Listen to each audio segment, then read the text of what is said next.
Muy bien. Entonces, hemos hablado de la literatura védica, de los Vedas, la cultura védica, y hemos hecho referencia al Bhagavad Gita, entre otra literatura muy importante. El Bhagavad Gita se encuentra dentro del Mahabharata, pero se considera un Upanishad. Quiere decir que es un Shruti, es decir, aquello que es generado por el propio Señor y que viene en forma de sonido para que nosotros entendamos el propósito de la existencia humana. Hay 108 Upanishads y desde ese punto de vista, entonces, el Bhagavad Gita sería el Gita Upanishad, el Upanishad más importante.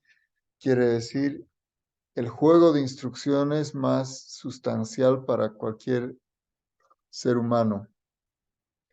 Y los 5 temas que aborda con mucha claridad y que son los 5 temas que nosotros necesitamos para nuestra existencia son la naturaleza del alma, el karma, la, la naturaleza material, el tiempo y el ser supremo o Dios.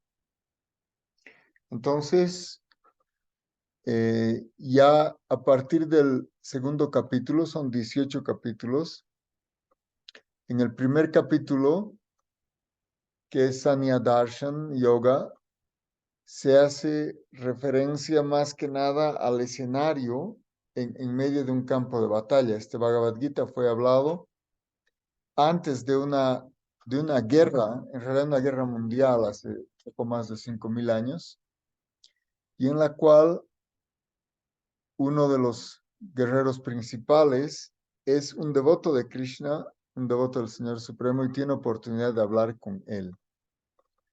Entonces, él está involucrado en esta guerra, que es una guerra fratricida, es una guerra entre guerreros que son parientes, son primos hermanos.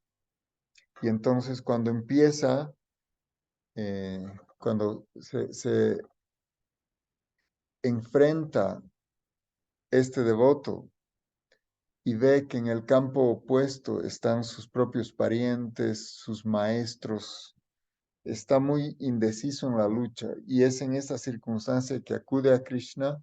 Krishna actúa como su auriga y va recibiendo las instrucciones sobre, en primera instancia, la eternidad del alma. Entonces, una de las primeras Buenas instrucciones que, noches. No sé si solo soy yo, pero no escucho. perdón, no sé si se Aquí escucha. se escucha bastante No bien. tengo audio. Qué pena, Lisette, habría que Se ver tu escucha lado, bastante bien porque aquí. está saliendo, otros están pudiendo escuchar.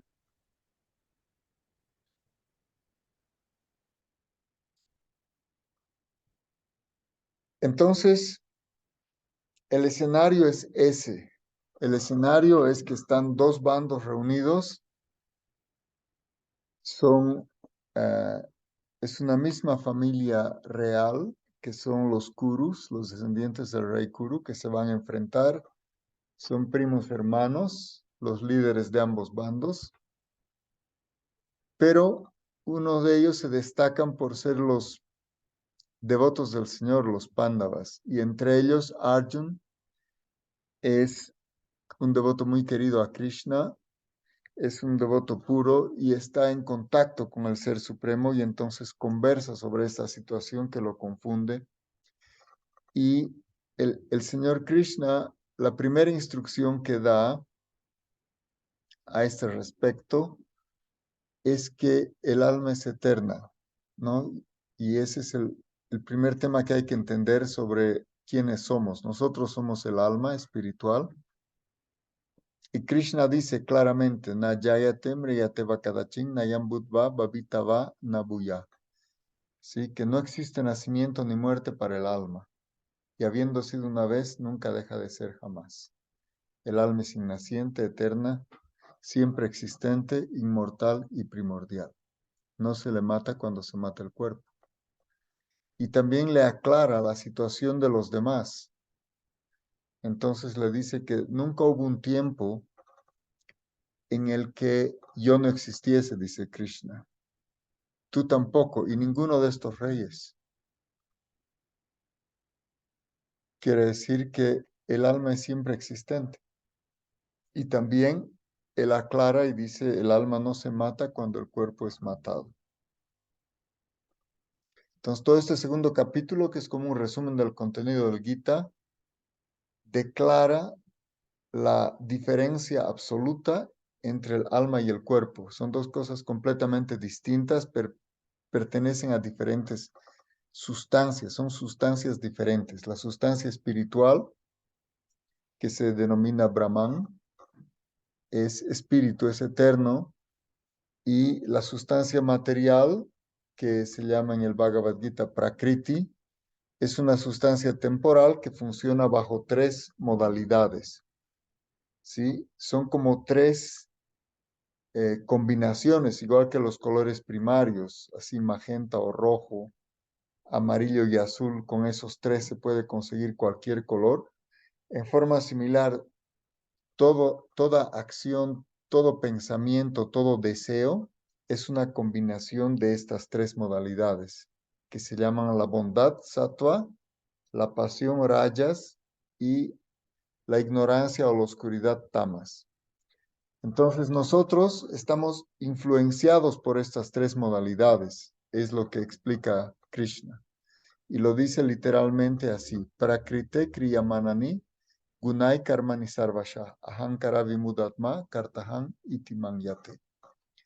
Quiere decir que estas cosas que nosotros hacemos, pensamos, decimos, en realidad son resultado de la influencia de estas tres fuerzas, la bondad, la pasión y la ignorancia. Entonces nosotros somos como títeres en este mundo, y estas modalidades en realidad determinan la forma en que nosotros reaccionamos a cierto estímulo y el tipo de deseos que tenemos. Pero hay combinaciones infinitas de estas tres modalidades, ¿sí? Hay acciones que tienen primariamente una modalidad, secundariamente otra y terciariamente otra. Y de hecho, las clases sociales se determinan por el tipo de modalidad que nos influencia. Entonces, las personas que están más influenciadas por la modalidad de la bondad se pueden educar como brahmanes o como personas intelectuales o espirituales, ¿sí? Las personas que tienen preponderante la modalidad de la pasión se pueden entrenar como guerreros, reyes, administradores, ¿sí? Y de hecho se llaman así, se llaman rajas. Raja quiere decir pasión y es también en sánscrito el nombre para un rey. Y aquellos que tienen una combinación entre la modalidad de la pasión y la modalidad de la ignorancia constituyen los vaishyas, que son la clase comerciante y productiva, agricultores también.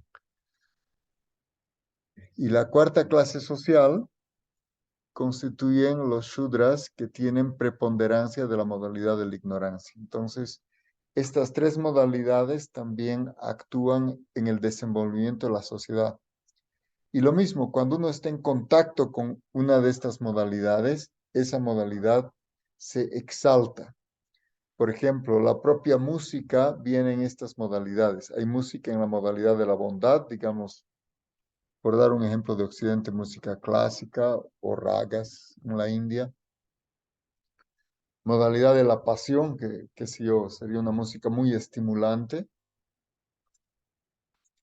Y modalidad de la ignorancia es, digamos, música en eso, en la ignorancia, descontrol, mucho ruido, etcétera, etcétera. Entonces, esta básica.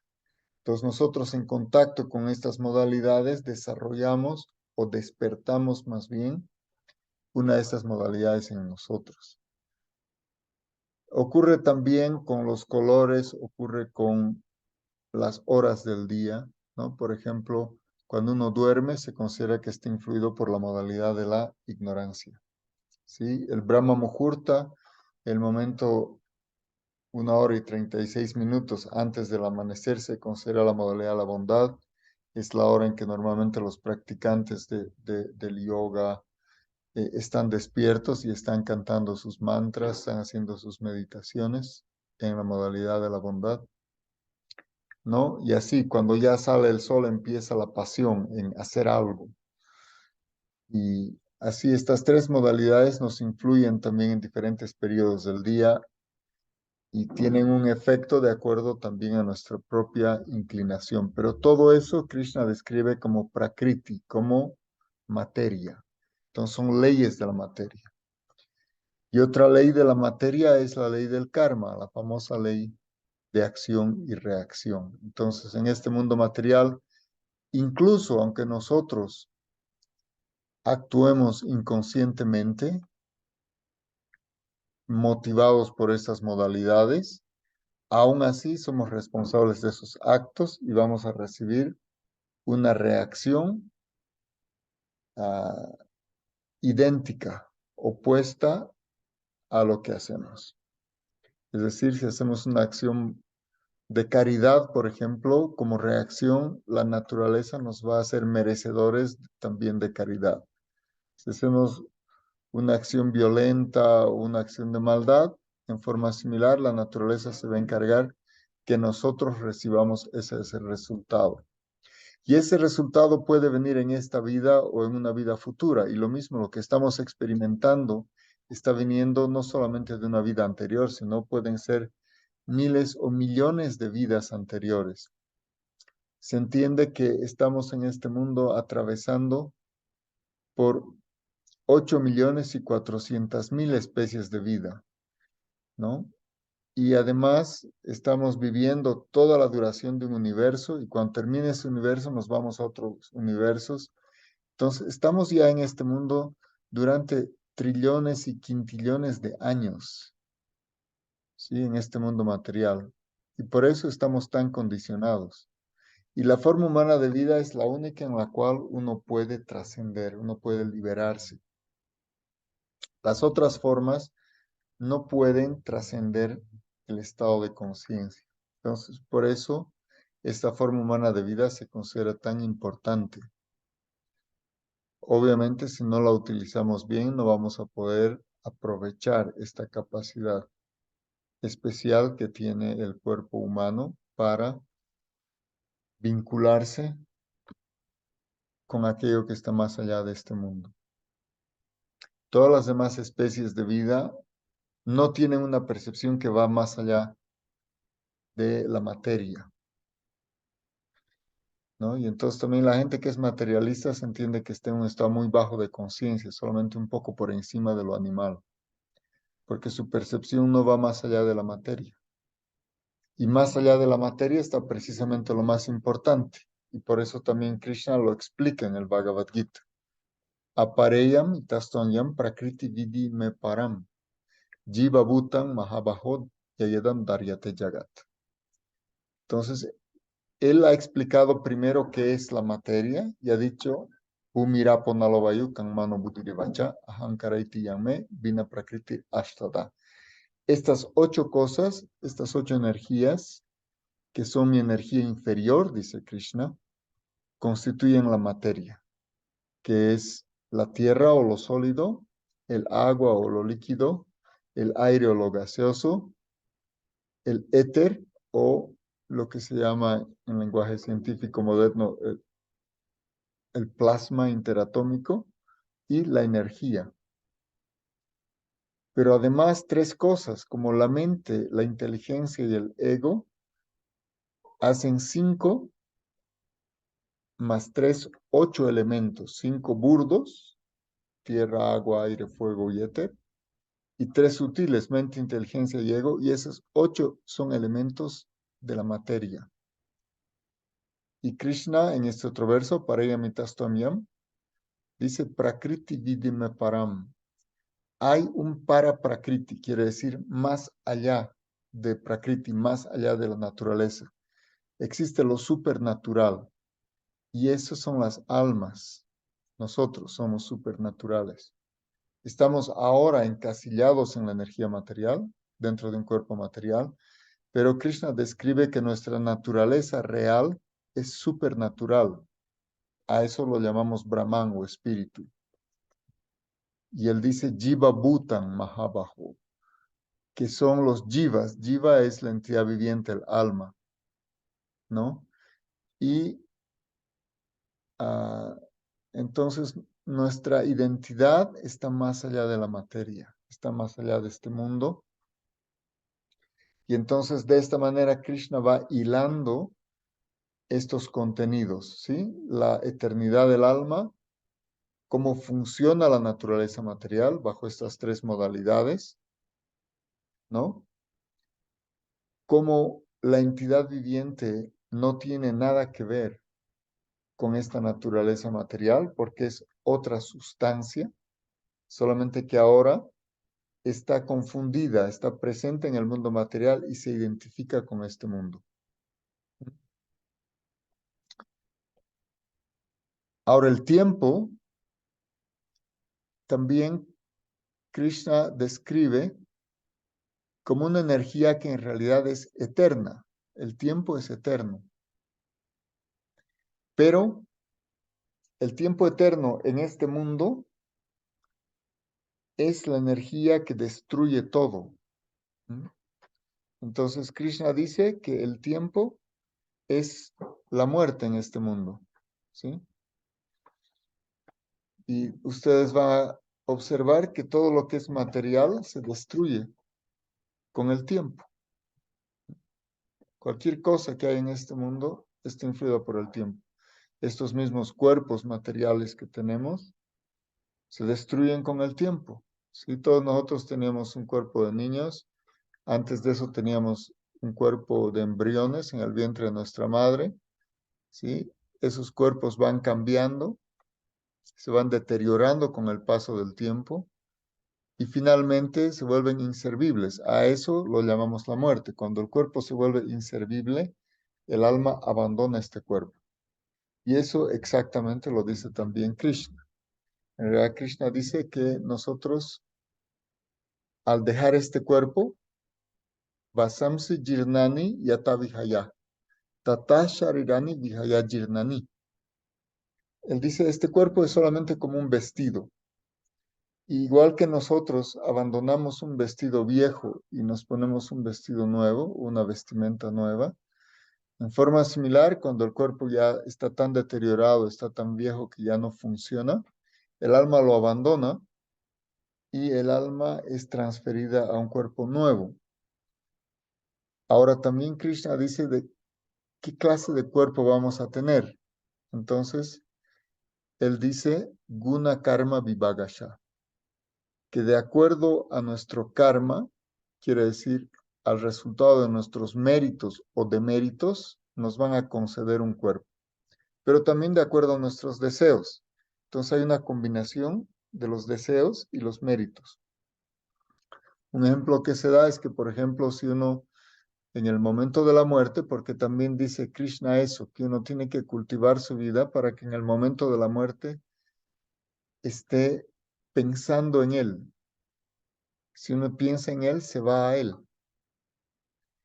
Pero uno alcanza el destino donde su mente esté al momento de morir, ¿sí?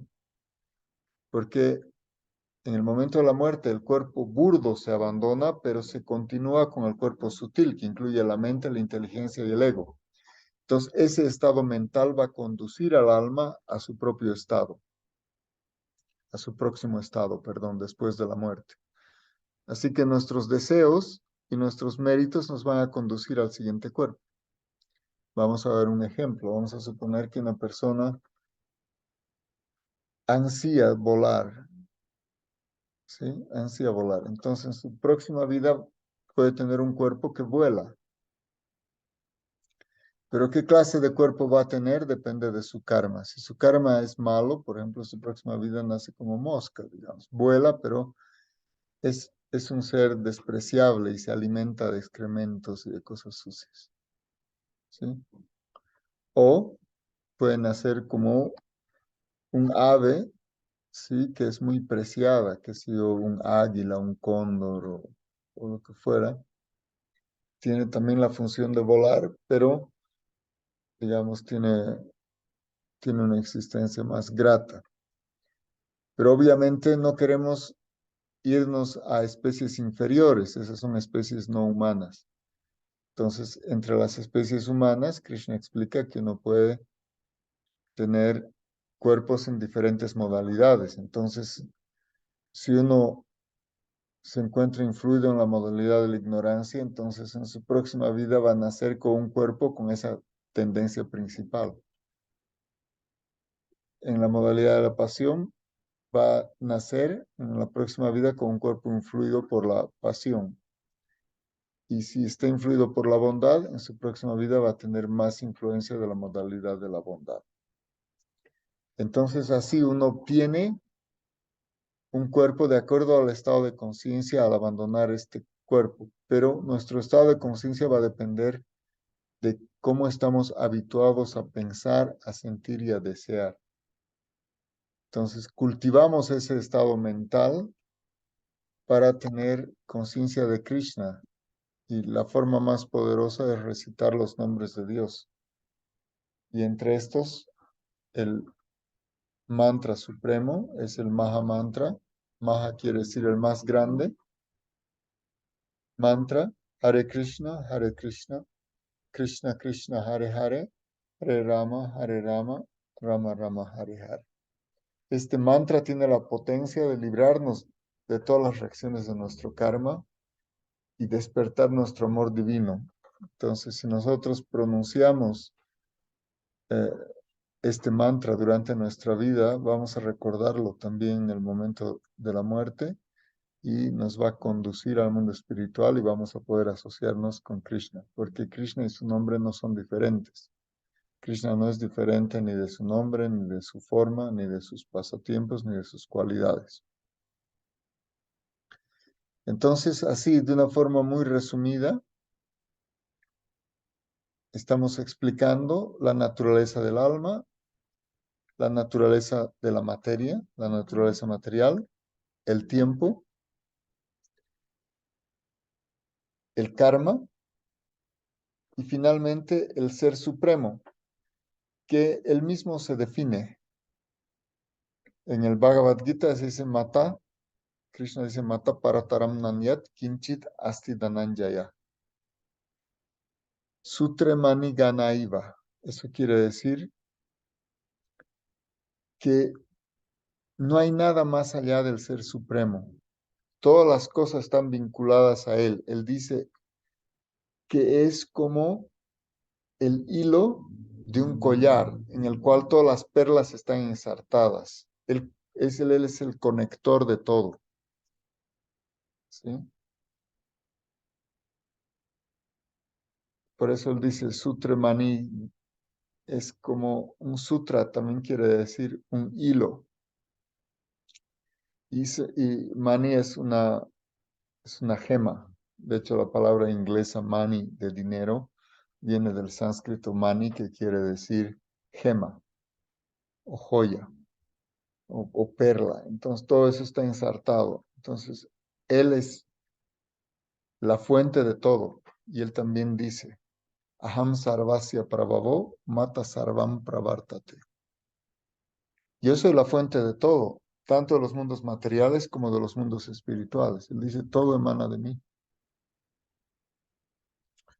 Y las personas sabias que entienden esto se dedican por completo a su servicio. Y cuando hacemos servicio al Ser Supremo, estamos automáticamente haciendo servicio a todos los demás seres, incluyendo los otros dioses, ¿no? Krishna es la suprema personalidad de Dios, pero aún sus expansiones plenarias lo sirven a él. Y las expansiones de sus expansiones, y obviamente los llamados dioses o semidioses, como Brahma, Shiva, Ganesh, Indra, son todos sus sirvientes, ¿no? Y de entre todos ellos, el más querido por el Señor Supremo es el devoto puro. Y Krishna lo describe como el yogi supremo. Hay diferentes niveles de yoga, Pero Krishna dice Yogi Mam Api Sarvesham. Entre todos esos yogis, Mat Gatenantaratmana Shraadavam Vajate Yomam Samayukta Tamamata. Aquel que está completamente entregado de corazón a mí, para mí ese es el yogi perfecto, es el supremo yogi, dice Krishna. A ese yogi se lo conoce como Bhakti Yogi o en castellano como el devoto puro. Pero hay gradaciones dentro de los bhaktas o de los practicantes. Bhakti quiere decir amor y también quiere decir servicio, que el servicio es la expresión del amor. Entonces, el yogi supremo es el que tiene amor por el ser supremo. Esa es la meta máxima de la vida. Entonces, Krishna describe que ese es el yogi perfecto, el más perfecto. Así que todo el conocimiento de los Vedas entonces nos está invitando a alcanzar esa perfección, que es la devoción por el Ser Supremo. Y se manifiesta también, el Bhakti es la última escalera del yoga. El yoga puede empezarse como Karma Yoga, como Jnana Yoga, ¿no? Hatha Yoga, Ashtanga Yoga. Son diferentes procesos que califican el tipo de conexión que uno tiene. Yoga es conexión, pero la conexión de amor por Dios es obviamente la conexión más poderosa y más importante, y es la conexión suprema. ¿Sí? También el Señor Jesucristo lo expresó así. El amor por Dios es la meta máxima, última de la existencia. Entonces las almas que despiertan ese mismo amor los va a llevar al Ser Supremo. Entonces, cuando uno alcanza ese amor, ya no vuelve a nacer en este mundo. El propio Krishna dice también que aquel que conoce la naturaleza de su aparición y actividades no vuelve a nacer en este mundo. Él dice, Janma karma chamedivyam evam yobeti tatvata. Tyakta puna dehar janma naitimam eti sorjuna. Que aquel que conoce la naturaleza trascendental de mi aparición y actividades, dice Krishna, no vuelve a nacer más en este mundo material, sino que alcanza mi morada. Ahora, claro, de todo esto, Krishna explica muy en detalle en el Bhagavad Gita cada una de estas cosas. Y eso que el Bhagavad Gita es lo más resumido, pero completo del conocimiento de los Vedas. Estos 700 versos que constituyen el Bhagavad Gita, entonces nos dan toda la información que nosotros necesitamos para esta vida y para trascender esta vida. Ahora, si queremos entrar más en detalle, entender más cómo es el Ser Supremo, cómo son los devotos del Señor, quiénes son esos devotos, cómo actúan, qué piensan, qué sienten, qué desean.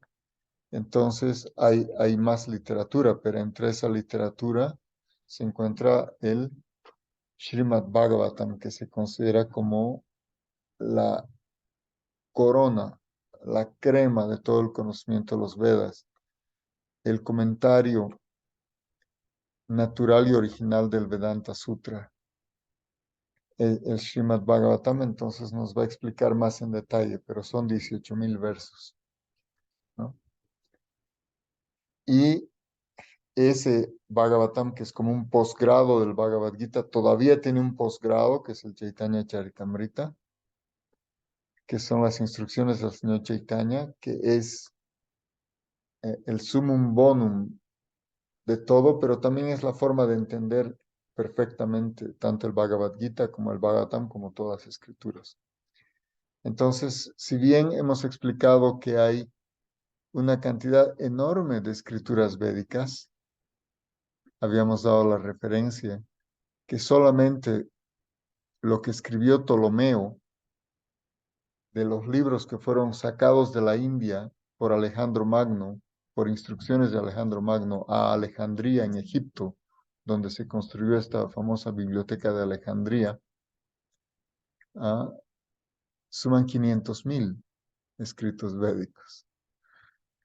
obviamente con la idea brillante que tuvo Constantino de quemar esa biblioteca, se han perdido esos ejemplares. Sin embargo, en un esfuerzo de recuperarlos, el Catálogum Catalogorum ha clasificado ya más de 250.000 escritos védicos, pero es lógico que no podemos ni siquiera hojear todos esos libros. Solamente pasar las hojas de los libros de los Vedas puede tomar 10.000 años, que obviamente no vamos a vivir, menos ahora en Kali Yuga. Entonces, en Kali Yuga nos concentramos solamente en aquello más importante, ¿sí? En aquello que es esencial, sustancial, y por eso este Bhagavad Gita en realidad ha sido dado justamente poco antes de que empiece el Kali Yuga nuevamente, para que nosotros podamos tener las herramientas, la comprensión básica, sustancial de esta vida, ¿sí? Entonces, en una manera muy sucinta, muy resumida, hemos dado unos puntos principales y queremos ver si alguien quiere hacer alguna pregunta o un comentario hasta aquí. Así que les cedo la palabra. Adelante, por favor, tomen el micrófono y pueden plantear.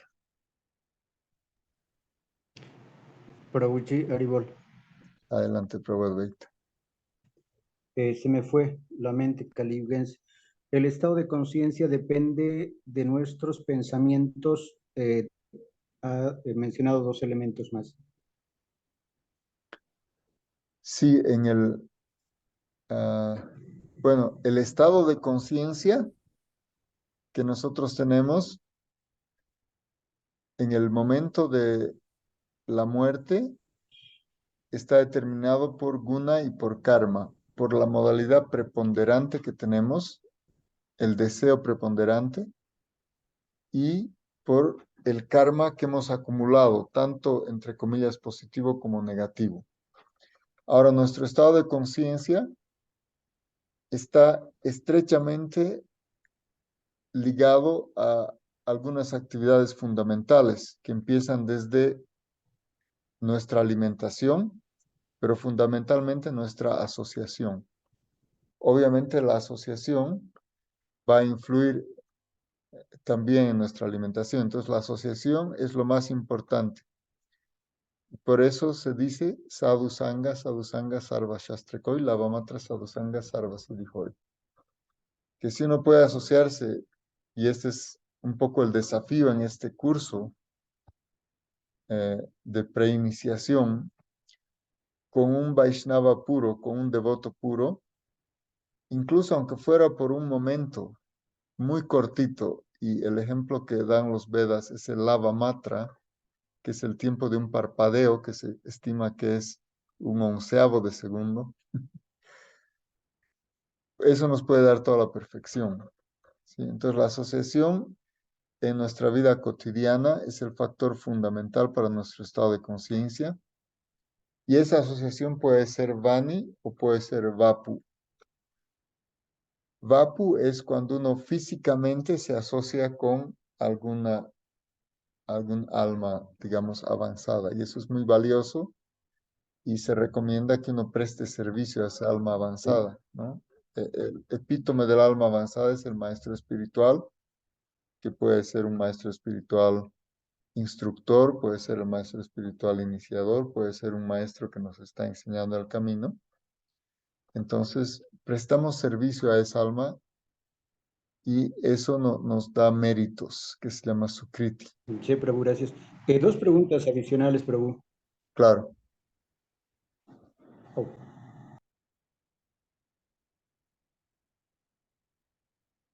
adelante.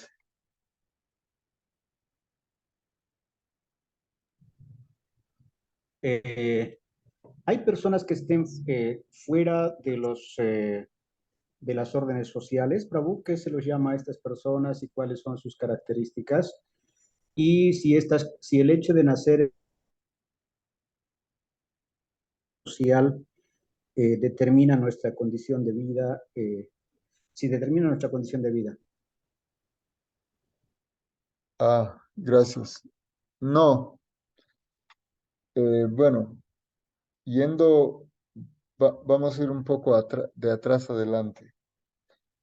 Esta, estas modalidades de la naturaleza en realidad no determinan nuestra devoción, es decir, no determinan nuestro estado final de conciencia, solamente determinan nuestras habilidades, digamos, psicofísicas en este mundo, pero eso es materia.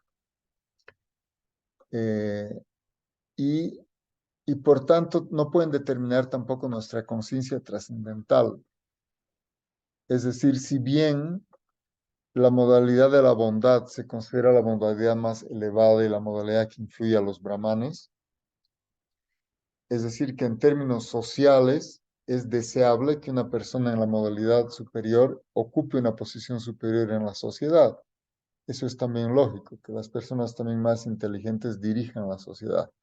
Y está así organizado en el sistema védico para crear una armonía social. Pero ya yendo al punto de la trascendencia, porque nosotros no somos de este mundo, en última instancia eso es mundano, ¿no? En última instancia lo que interesa es cuánto amor tiene uno por Dios o cuán puro es ese amor. Entonces, independientemente si uno es un brahman, un kshatriya, un vaishya, un shudra, o también ahí viene la primera pregunta, si está más allá o por debajo del sistema social. Entonces, hay más allá de esas cuatro clases, que son justamente los devotos puros, trascienden esas cuatro clases. Por eso se dice que el Vaishnava está más allá de las consideraciones sociales. Se considera que está por encima de un Brahman, un Vaishnava, no importa cuál es su condición social relativa. Quiere decir que si alguien es un Shudra, pero es un devoto del Señor, es superior a un Brahman que no sea devoto. Pero también hay los que están por debajo de estas cuatro clases, que a veces se los llama los fuera de casta o los parias o los intocables, etcétera. Son personas que no siguen las mínimas regulaciones que uno debe tener en esta vida. Y las regulaciones mínimas son las regulaciones para un Shudra, que es como un trabajador, un sirviente. Es decir, que todos en esta vida tenemos que aceptar ciertas regulaciones. Las mínimas regulaciones que podemos aceptar para ser considerados civilizados se llaman las regulaciones del Shudra. La siguiente clase social, los Vaishyas, tienen más restricciones o más obligaciones. Los Kshatriyas tienen todavía más restricciones y obligaciones y los Brahmanes son los que tienen los deberes más delicados en la sociedad humana. Entonces sí, hay más allá, hay superior, hay una categoría superior a estas cuatro clases sociales, que son los devotos puros especialmente, y hay una categoría inferior a estas cuatro clases sociales, que es la gente que se llama Naradama, quiere decir que son lo más bajo entre la humanidad, que no siguen ni principios, ni preceptos, ni nada, es simplemente como animales, eso hay también.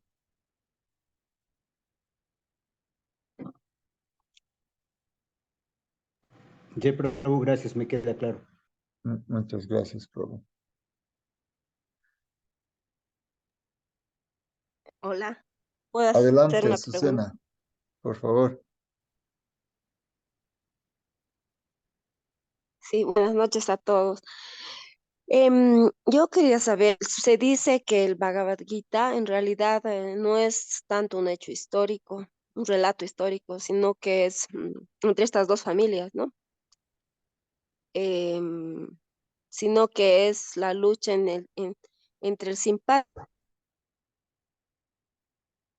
opinión, y otra es que es la lucha mental que tenemos contra nuestros pensamientos para poder llegar a ese estado de conciencia que nos va a poder conectar con lo supremo, con Dios, con el estado superior, ¿no? De la conciencia, justamente.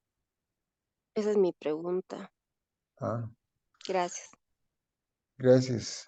Es todo al mismo tiempo. Es un hecho histórico porque el Mahabharata es un itihasa. El Mahabharata y el Ramayana son itihasas, son narraciones históricas cronológicas. Entonces, el Bhagavad Gita está inmerso dentro del Mahabharata, es parte del Bhishma Parva, y efectivamente ha habido esta guerra, la batalla de Kurukshetra. Uno puede visitar también este campo de batalla, y todos esos son personajes históricos. Los Kurus y los Pándavas son personajes históricos.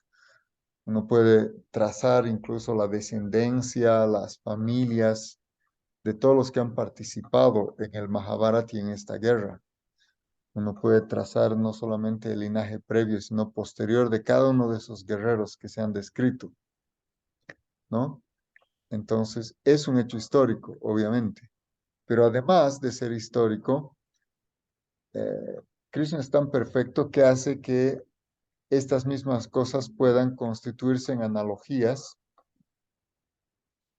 y obviamente también se puede hacer analogías de que el Bhagavad Gita es nuestra lucha en la vida, etcétera, y que si bien el receptor del Bhagavad Gita era un guerrero, ¿no?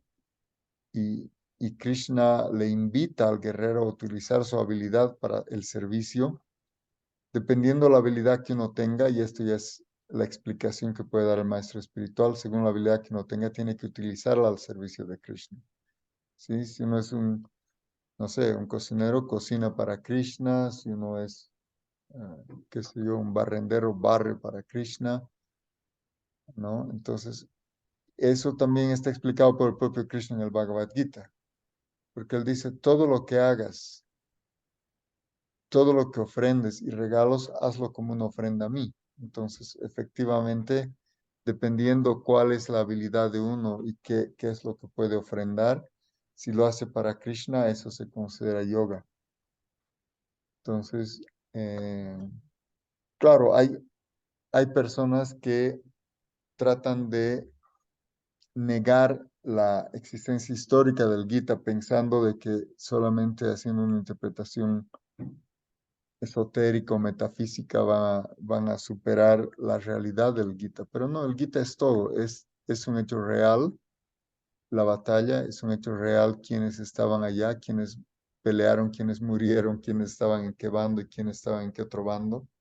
Pero obviamente el mensaje sustancial es lo que Krishna mismo explica, ¿no? O sea que no es excluyente que un hecho sea histórico. También se habla de eso incluso en relación a Jesucristo. Hay mucha gente que piensa que Jesucristo no existió, pero que ese mensaje es muy hermoso, etcétera. Pero en realidad hay evidencia de su existencia también, y hay evidencia de que él estuvo.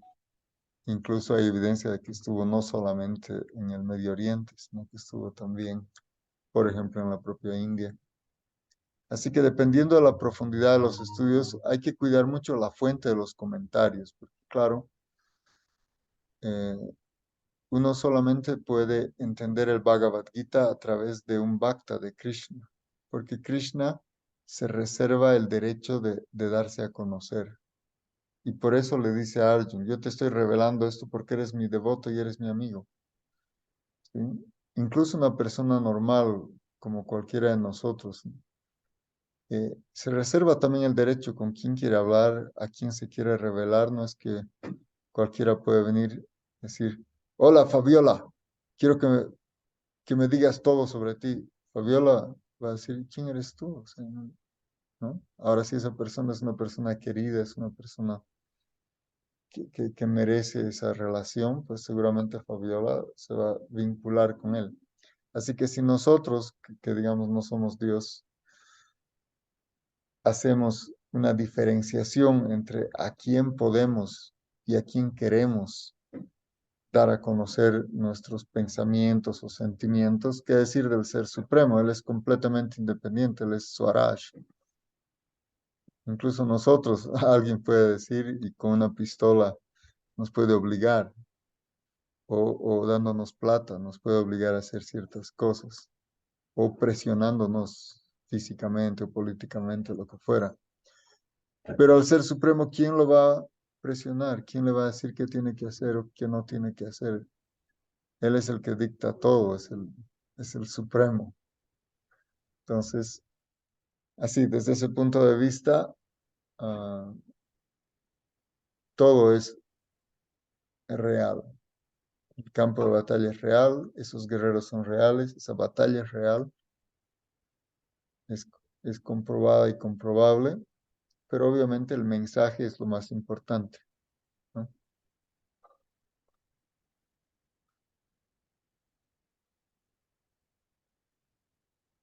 Ujú. Gracias. No, gracias a Susana.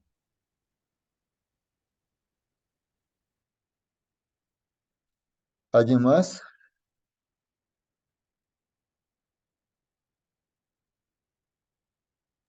Por favor, ¿me podría repetir las tres modalidades? Son sattva, rayas y tamas, ¿verdad?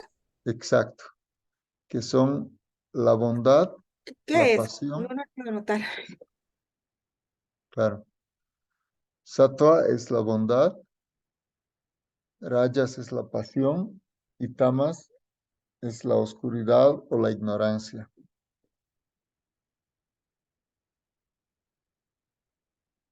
Ok, muchas gracias. Sí, es que todavía son términos nuevos para mí. Ah, sin duda. En realidad, em, todo este conocimiento, y por eso también hacemos alusión al idioma sánscrito en algunas circunstancias, es, es un conocimiento eterno, perfecto, y por eso lo estudiamos. En realidad uno no puede aprender algo que no sea perfecto. Incluso cuando vamos no sé, al colegio o a la universidad, solamente aquello que es perfecto lo podemos recordar y aplicar y entender. Por ejemplo, la matemática solamente la estudiamos porque nos acerca a lo perfecto, ¿sí? Entonces, solo aquello que es perfecto merece ser estudiado. Obviamente en el mundo moderno, como la gente está tan confundida, es lo último que hacemos, ¿no? Podemos saber quiénes son los jugadores de fútbol, de no sé, de todos los equipos del mundo, pero no sabemos quiénes somos, qué hacemos en este mundo, quién es Dios, qué hace, cómo nos relacionamos, etcétera. Pero sí, el Gita está cubriendo entonces, todos estos temas tan importantes. ¿Quiénes somos? ¿No? ¿Qué es este mundo? ¿Qué es el karma? ¿Qué es el tiempo? ¿Quién es Dios? ¿Cómo se vincula el alma con Dios? ¿Cómo nosotros nos vinculamos con el mundo material, con el mundo espiritual? ¿Cómo interactúa el alma con todo esto? ¿Cómo funciona la mente, la inteligencia, el ego, los sentidos? Es un conocimiento realmente sorprendente. De hecho, es difícil siquiera imaginar que uno podría entender esas cosas. Y por eso, por ejemplo, filósofos como Schopenhauer dicen que ni todos los libros del mundo juntos pueden compararse de ninguna manera al Bhagavad Gita, ¿no? Y otros lo han también corroborado, Einstein entre los científicos, qué sé yo. Entonces, el Bhagavad Gita es realmente un libro tan fundamental que es muy importante entenderlo a detalle. Y también la recomendación que se da justamente en la explicación del primer verso del Bhagavad Gita. El primer verso del Bhagavad Gita, Dharma Kshetre Kurukshetre Samaveta Yuyutsava Mama Kapandavaschava Kimakurvata Sanjaya. Y hace relación también a la pregunta de Azucena. ¿Quién está hablando? Este primer verso, Dhritarashtra Vacha. Dhritarashtra es un personaje histórico, ha gobernado la India. ¿Ah? Era un rey ciego. Y ahora está afligido porque sus hijos los Kurus, llamados, él tenía 100 hijos y una hija. Su hijo mayor, Duryodhana, es el que rivaliza con sus sobrinos, que son los hijos de su hermano Pandu, que son Yudhishthir, Bhima, Arjuna, Nakula y Sahadeva. Esos 5 se llaman los Panchapándavas. Esos 5 son devotos puros del Señor. Y el resultado también es que esos 5 derrotaron a los 100 y con sus ejércitos. ¿Sí? ¿Por qué? Porque eran devotos y porque estaban bien dirigidos por el Ser Supremo. Y eso también se cumple. El Bhagavad Gita dice, mi devoto jamás perece, en el sentido de que la devoción jamás es derrotada.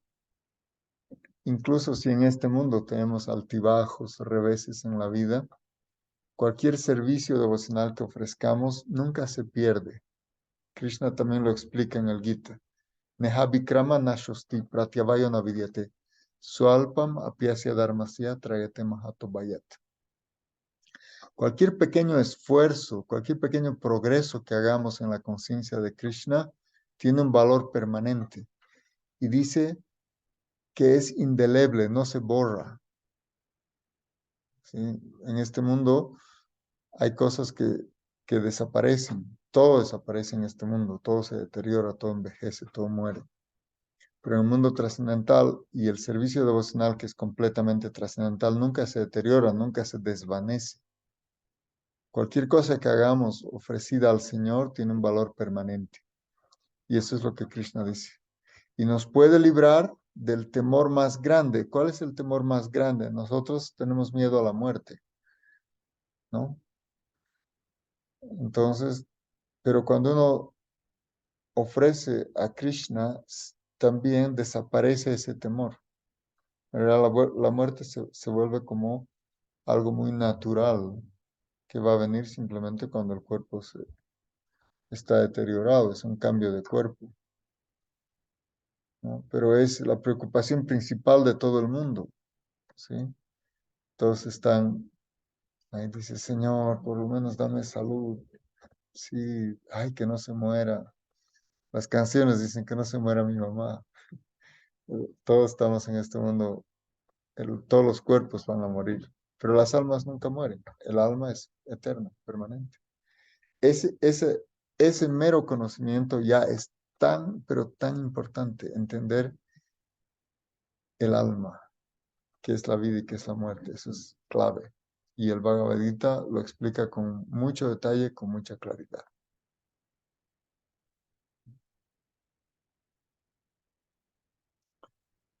Fabiola, ¿alguna pregunta?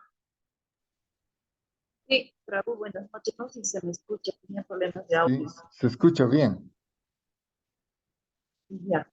Prabhu, una consulta sobre las modalidades, sobre las 3 modalidades de la naturaleza. Todos pasamos indefectiblemente por ellas a través de nuestras encarnaciones. Tenemos que buscar llegar a la bondad, todos, o es en una encarnación que podemos llegar a eso, en las 3 modalidades. Tenemos que pasar vidas trabajando. Buena pregunta. Estas modalidades son como los 3 hilos con los que un titiretero maneja una marioneta, un títere. Y esto que Krishna explica, en realidad, nosotros en este mundo estamos dominados por estas modalidades. Y Krishna nos entusiasma a que las superemos. El propio Bhagavad Gita, Krishna dice, elévate por encima de esas modalidades, ¿no? Entonces,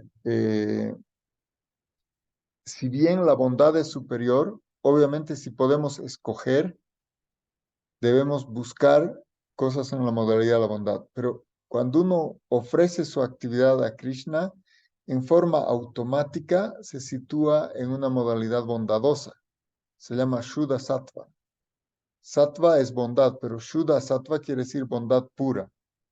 Entonces, de una manera automática, el devoto queda más inclinado a la modalidad de la bondad, pero es una bondad pura, ¿Qué quiere decir bondad pura? Quiere decir que a veces, si tienes que utilizar alguna de estas modalidades para el servicio a Krishna, lo haces. Un ejemplo que damos, por ejemplo, en el mundo occidental estamos más interiorizados de la vida de Jesús. Pero Jesús también se enojaba. Enojarse generalmente no es bueno. Pero si lo usas al servicio de Krishna, es bondad pura. ¿Sí? Él sacó a patadas a los mercaderes del templo. Imagínense. Ay, pero ¿cómo los va a patear? No, eso es bondad pura, es un servicio a Krishna. Hanuman incendió la ciudad de Lanka, mató a un montón de demonios. Entonces él utilizó su ira al servicio del Señor Supremo. Eso se llama sattva, pero visuddha sattva, sattva puro. Claro, en la modalidad de la bondad, una persona es no violenta. Entonces, en este mundo, la no violencia es una virtud de la bondad. Pero el servicio al Señor Supremo es incluso más allá de estas modalidades. Hacer lo que fuera necesario para agradar al Ser Supremo. ¿Sí?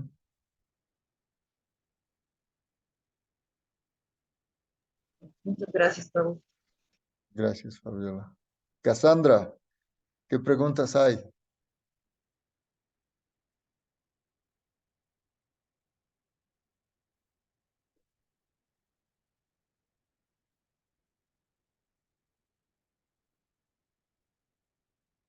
O Michael, quizás.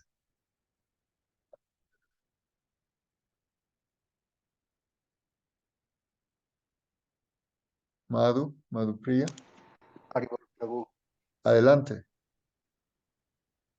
De la última respuesta me surge una pregunta, Prabhu, cuando dice que la ira se puede usar mm, al servicio de Krishna. O bajo ese título, mucha gente utiliza para hacer mucho daño. ¿Cómo se puede explicar esta situación? Bueno, efectivamente, cuando uno está precisamente en una modalidad inferior, la ignorancia es destructiva. Entonces, cuando alguien está en la modalidad de la ignorancia, puede imaginar que está complaciendo a Dios a través de sus actos violentos, ¿no? Pero ese tipo de ira, las escrituras dicen que es como un incendio forestal. Quiere decir que es tan difícil hacer crecer un árbol, ¿no? Desde la semillita, regarlo, todo que crezca un árbol. Imagínense que uno tiene éxito plantando un bosque, pero todo ese bosque se vuelve cenizas si se prende fuego a un árbol. Entonces, así se compara la ira. Entonces, la ira como modalidad de la ignorancia es muy destructiva. Ahora, si alguien está en la modalidad de la ignorancia, él puede imaginar, porque eso es parte de la modalidad de la ignorancia, la ilusión extrema.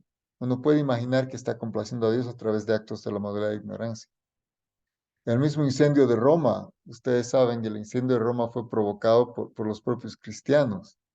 Claro, después se lo atribuyeron a Nerón, pero no fue así, sino que los propios cristianos, como una señal de enojo, prendieron fuego a Roma, ¿sí? Como una señal de rebelión, porque eran oprimidos, ¿no? Prendieron fuego a Roma.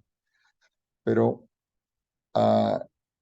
como parte de ese incendio se quemaron muchos de ellos mismos. Entonces, es un acto en la modalidad de la ignorancia, es un acto destructivo.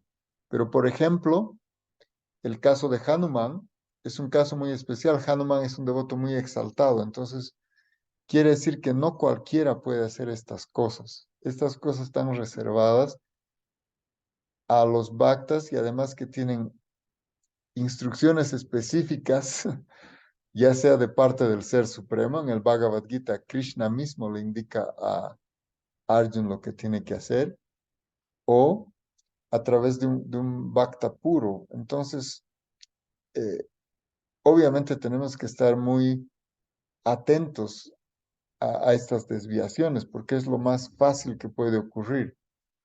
La lujuria, la codicia y la ira se consideran como las tres puertas del infierno, ¿no? Se dice que uno puede utilizarlas al servicio de Krishna, estas tres, pero obviamente estamos hablando que el servicio viene dado, no es una cosa que a uno se le ocurra y tiene que venir dado de una fuente autorizada. Entonces, en el caso que hemos dado del ejemplo de Hanuman, Hanuman recibió esta instrucción del propio Rama. Entonces, obviamente, Arjuna participó en esta batalla mortal, terrible, pero Krishna le dijo, ve y lucha, ¿no? Y además le dice, lucha por luchar, sin tomar en cuenta la felicidad ni el sufrimiento, la pérdida o la ganancia, la victoria o la derrota. Hazlo así como una cuestión de deber. Entonces, pero esas son grandes almas, ¿no? Y nosotros debemos entender también todas estas cosas.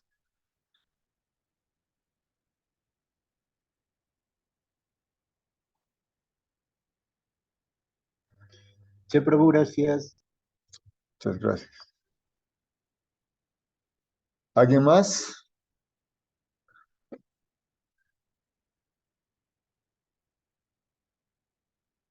Bien, entonces vamos a quedar ahí. Nos hemos extendido un poco más porque hemos empezado un poquito atrasados. Les agradezco mucho su paciencia, el haberse conectado. Nos estamos preparando para la visita de su Divina Gracia Tulananda Acharya Maharaj, que va a ser una visita muy inspiradora, que él llega a Bolivia ya el día 18 de febrero. Algunos de ustedes están como candidatos a iniciarse. Es muy bueno que vayan siguiendo este curso.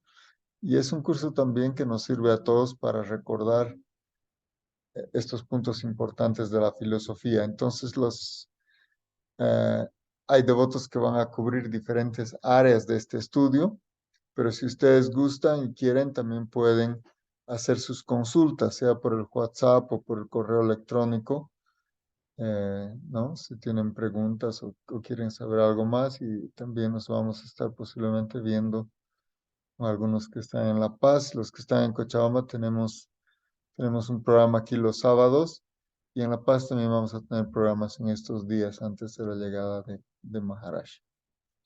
Jai.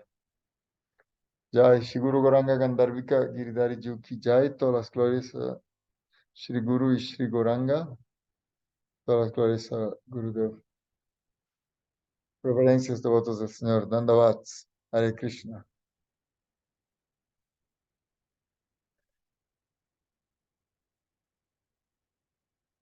Muchas gracias, Michael, Fabiola, Lisette, Advaita, Cassandra, Susana, Madhu y Govinda Nandini, que está en teléfono Tulsi.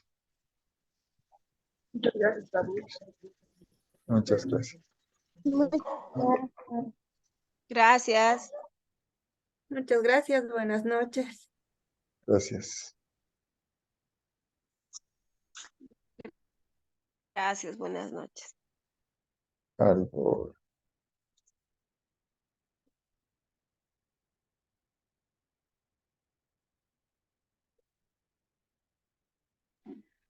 Haribol, muchas gracias. Haribol Madhu.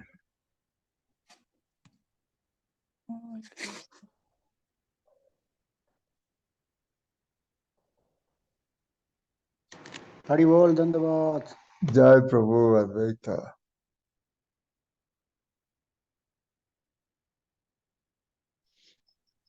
Hare Krishna, Jai Radha. Gracias. Hare Krishna Govinda Nandini. Hare Krishna Cassandra. Gracias por conectarte.